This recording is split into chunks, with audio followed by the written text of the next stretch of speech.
What's up guys, HCG here, welcome back. Today we're gonna take a look at the top 10 Rogue decks of the October 21 format, and honestly I think Rogue has never been in a better spot in Yu-Gi-Oh! Just because with all of the variety that we have in the tier 1 meta strategies, because people have to side so heavily for all of those different decks, they don't have space to side for Rogue matchups, so they get caught by surprise. So this is why we see a lot of Rogue decks doing well, and I think that a lot of combo decks that have been considering Rogue for a very long time have just gone so much better because of Crossout Designator, because they can play around the hand traps that were just destroying them. So this is why I think that all those decks that we're going to see in the list right now, they're going to become much better than they used to. So be prepared to be able to see all those decks. So you need to be able to know exactly what these decks do and know how to counter them. Otherwise, you're going to get caught by surprise. So you're going to lose some games to all those decks. So let's begin. Number 10, Code Talkers. So Code Talker is one of those decks that people have been playing recently, but they just dropped them completely because they have just been losing to hand traps. And this is where Crossout Designator comes in. So if you are not a budget player and you like the deck, then you can make this deck much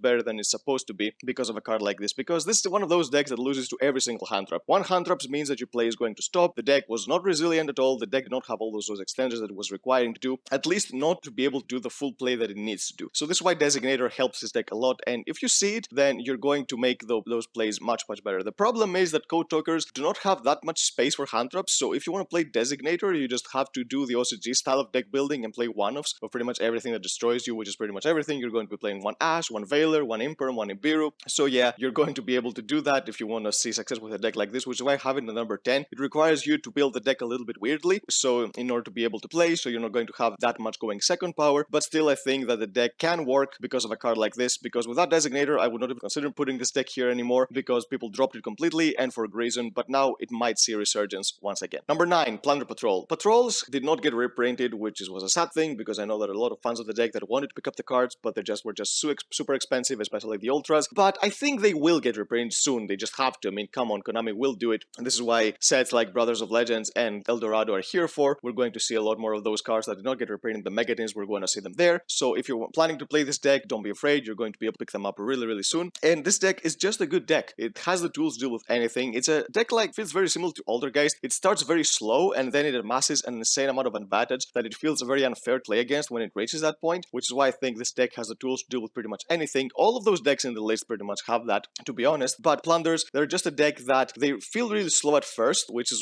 the choke point of the deck. If you stop them early, then they're not going to be able to do much, but if you let them uninterrupt it early and they get to all the cards they need, then you're going to lose pretty much 99% of the time, because it can get negates, it can get banishing, it can get banishing back row, it just has pretty much anything to deal with anything. So this is why Plunder Patrol is a really good deck, and this is why I have it in the Rogue section and the number 9 spot right here. Number 8, Evil Twins. Now, Evil Twins got a new card recently, which is the continuous spell, which basically makes them not want to play Silent Mining anymore, which is a good thing, because Silent Mining was a really bad card for the deck. I've been playing the deck myself, and I felt like whenever I resolved Silent Mining, either I just already had a play, or I was desperately trying to get to a play that if it gets negated, I'd have nothing to do. So this is why the new continuous spell that searches the Evil Twins not only searches you what Silent Mining was searching you before, but now you can search the extenders too, because there were not cybers, so you could not search them with mining. So this is why I think Evil Twins are a really good deck, because the deck not only does have the tools to be consistent on its own, but it's a really good engine overall. You can combine with every other deck that you want that you don't really need a normal summon. Decks like Eldritch have been very popular with this deck that you can make really good value of. So this is why this deck is number 8 right now, but be on the lookout for this deck, because it does get a link 4 during the next set, which is going to make the deck, even as a pure version, very threatening, because what it misses now is basically a way to go to game consistently, because the deck, although it's consistent, although it has power to get to advantage and disrupt your opponent, it doesn't have weight to deal a lot of damage, which is the current problem, but that's going to get fixed really soon with a new link 4. So this deck, you're going to see it a lot more, especially if we get a good ban list and people start splashing with other decks. You're going to see this deck as an engine or as a pure deck a lot more. Number 7, Despia. Now, when we're talking about Despia, mainly what comes to mind first is Shadows, but honestly, there are so many other versions of the deck that can work. I think Despia Dark Lord is a really good and very underrated deck that you can really steal games with, because Dark Lords have access to cards like Christia and the first Dark Lord, which are really good cards that can be blowouts against a lot of matchups. So this is why I think Despia helping all of those decks out means that this engine is going to see a lot more play going forward, especially if we get more cards that can support all those fusion-based strategies. So Despia, I think, is a deck that not as good as Invoke, but especially if Invoke get hit in the next ban list, then you're going to see this engine rise a lot more in popularity. So be on the lookout for that. Maybe it's a good investment, who knows? But still, I think this engine has a lot of potential, can be mixed with a lot of stuff, and I think is worthy of being at the 7 rank in this list. Number 6, Orcas. Now, Orcas is very similar to Code Talker Strikers, which is why I have them here, but I feel like Orcas have been a much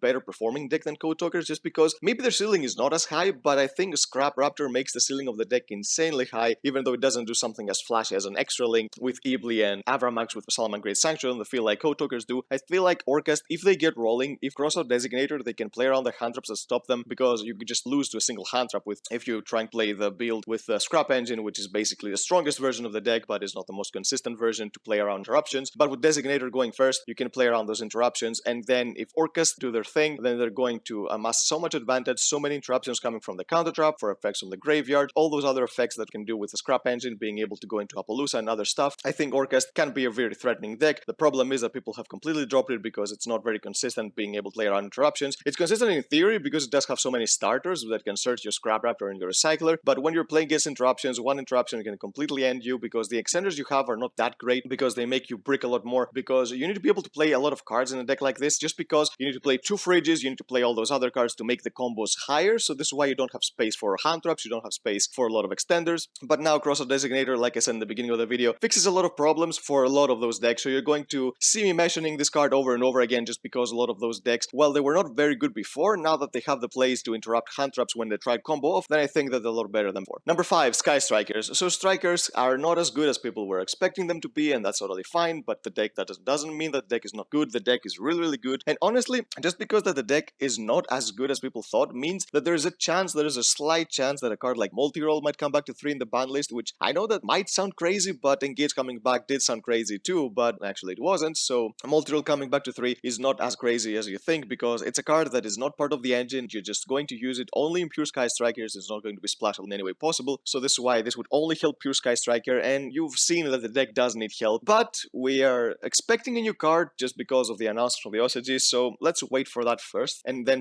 we'll see what happens, because Sky Strikers, when you print a card for this deck, it's either really bad or insanely broken. There's nothing in between in this deck, there's nothing in between, so when they're printing the new monster, if it's a monster, which it's probably going to be a monster, then we're going to see what happens. If it's really good, then it doesn't need to get anything back from the ban list. If it's really bad, then maybe Konami can consider it, but for now I think it's a decent deck. You just have to be really good with the deck, and you have to be really knowledgeable with the meta matchups in order to be able to see success with this deck. If you're not both of these, then you're not going to be able to find success and win a lot of games with a deck like this, because you have to be at the edge of your seat when you're playing this deck. It's not as forgiving as any other deck in the format, because a slight mistake can cost you games, which is something that other decks, like the meta decks like Dryturn and Tri Brigade, they don't really care. The deck can just carry you on its own, but this is one of those decks that you have to play absolutely perfectly, and you have to know the matchups perfectly in order to be able to win. But if you can do this and you're enjoying the deck, then you can see a lot of success with it, because it's still a really good deck. Number 4, Inferno Knight. So this is another deck that has been forgotten, but again, I'm going to talk about Designator, because a deck like this, that is basically Soul Turbo, it can do a lot, but it can just get stopped very easily. So Designator helps that, and Inferno is a deck that it brings a board that can play around cards that other decks cannot, even though they do have Designator. So for example, if you're playing against decks like Code Talkers, or maybe like Orcas, which is the combo decks that I mentioned so far, you can just lose to Droplet right away, which is a card that has seen a lot of play. It's a card that will side, will main. So basically, Inferno, when you summon your Herald of the Arclight, you don't really care about that unless your opponent can discard spell cards. But at that point, if your opponent discards spell cards, then you can just negate them with your Savage on the field, so you don't really mind. So in order to play around something like this, they have to summon a monster, then discard, then send that monster and spell cards from the grave to negate that board, which is very difficult to do. So this is why Inferno Knight has an edge above some combo decks, but still it's not the best in order to give it the number 1 spot. But I think number 4 is where it belongs. So I think if people enjoyed this deck back in the day, they might try it again now, so you might see it. So this is why I have it. Number 3, Heroes. So Heroes are going to get support, but the problem is that this hero support that is going to be released real soon is basically generic, that every single deck in the format is going to be using, so I don't really count as hero support. Heroes are going to use it, of course, too, but Heroes are just another deck that lose to Nibiru. That's the main argument that people have been making. Some decks, some builds, and some combos can play around Nibiru, but the problem is that when you try to play around Nibiru, you don't get the full value out of the cards that you can play in the deck and out of the cards that you have in your hand, so you're making more mediocre plays, maybe a Dark Claw Pass or something like that in order to play around Nibiru, which is not good enough to win against a lot of decks. You need as many interruptions as possible. In order to make this deck work, you have to summon your Plasma, you have to summon your Dark Claw, you have to summon your Dystopia, which makes you lose to Nibiru and other cards as well. So this is why Designator helps there, and this is another deck that is very consistent. This is why I have some problems with other decks that people, even if you don't have Designator with this particular deck, you don't lose to a single hand trap unless that hand trap is Nibiru. But if you're playing Infernobles and your normal summon gets stopped and you cannot summon a Soldier, or if your Assault against Valor or something like that, then most of the times you're not going to be able to play. So this is why I think Heroes are just a superior deck, because they have the extenders in Faris and all those other cards that you can keep playing with cards like Fusion Destiny, even if you get hand trap. So as long as your opponent has like any kind of hand trap aside from Nibiru, this deck can play around them without Designator, while other decks can't. So this is why I put them higher. So yeah, I think Heroes are a really cool deck, and the reason I put it always so high is because Heroes are fan favorites. So this format is about what decks you're going to be seeing the most. This is what this video is about. So this is why I'm playing Heroes above all those other decks, because I think that just people love more than all those other decks you're gonna see. Number 2, Madolche.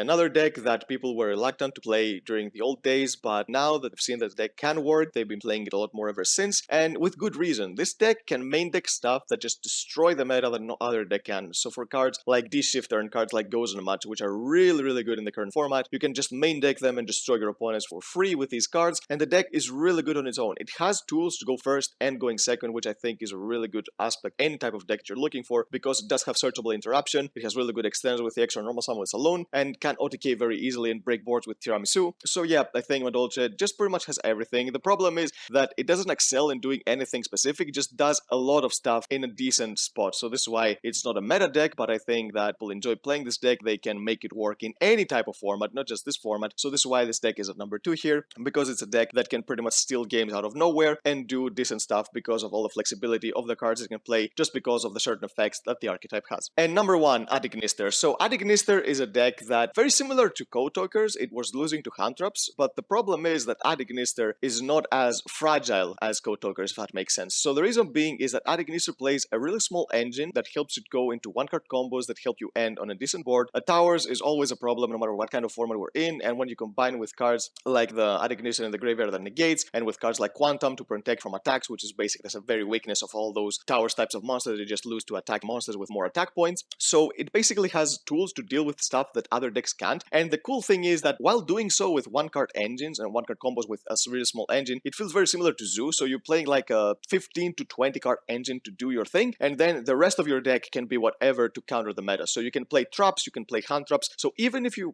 get stopped by your opponent, you can stop them back with other generic interruptions like hand traps and traps. So you can maybe get a turn back, try to do your thing again, which is what all those other combo decks cannot do because their engine is so big. Like Heroes, like Infernobles, and like Code Talkers, you have to play so many cards in order to do your stuff. So this is why Adignister is a much superior deck than all those other decks, just because it has the flexibility to main deck stuff, anything related to a format, which is another reason why this deck is going to be eternally in the rogue tier category, but forever, because no matter what kind of format we're in, it's always going to put in the cards that it needs to adjust to any type of meta and beat the current meta decks. So this is why I have it in the number 1 spot. So yep, that's the list, guys. If you think that any other decks are really good, you can comment down below, but honestly I think there's so many decks that can win, and this is why this format, even though it did get a little bit boring with the last ban list because not much changed, it's a good format overall just because of the variety. But I know that a lot of people want change, and don't worry about that. Even though the ban list is very far away, the new sets that are coming out with Synchrostorm and Burst of Destiny, they're going to change the format drastically. You're going to see when the time comes. So for now, enjoy all those decks and enjoy playing in the current format until it's over. So yep, that's the video, guys. If you enjoyed it, give it a thumbs up, subscribe to the channel so you don't miss our upcoming videos, and we'll see you next time.